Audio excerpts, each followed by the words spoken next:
앞서도 봤지만 오늘도 윤석열 대통령은 직접 브리핑을 하면서 즉석에서 기자들의 질문을 받았는데요. 대통령실은 모레로 예정된 취임 2주년 기자회견에서도 가능한 모든 주제에 대해 최대한 많은 질문을 받겠다고 했습니다. 강현섭 기자입니다. 윤석열 대통령이 또 취재진 앞에 섰습니다.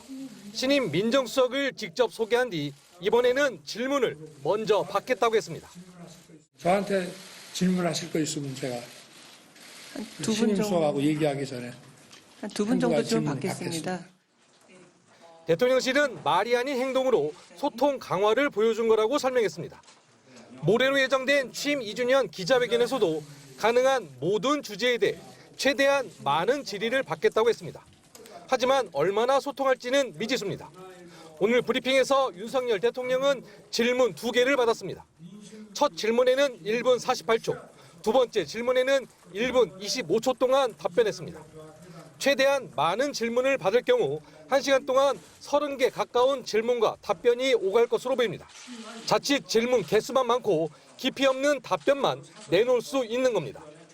재작년 8월 취임 100일 첫 기자회견에서도 민감한 질문에는 원론적 답변만 내놨다는 비판이 일었습니다.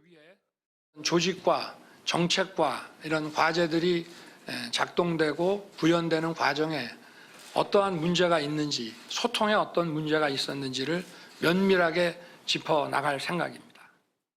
무엇보다 중요한 건 대통령이 하고 싶은 말만 할 게 아니라 국민들이 듣고 싶은 말을 해야 한다는 것입니다.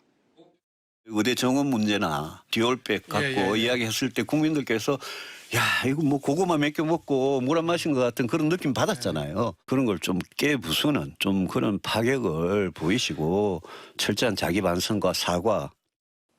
기자회견을 한다는 게 뉴스가 되는 건 분명 비정상적 상황입니다. 그러기에 최상병 사건 수사 외압 의혹과 김건희 여사 특검 등 민감한 질문에 대한 대통령의 답변이 변화 의지를 보여줄 잣대가 될 것으로 보입니다. MBC 뉴스 강현수입니다.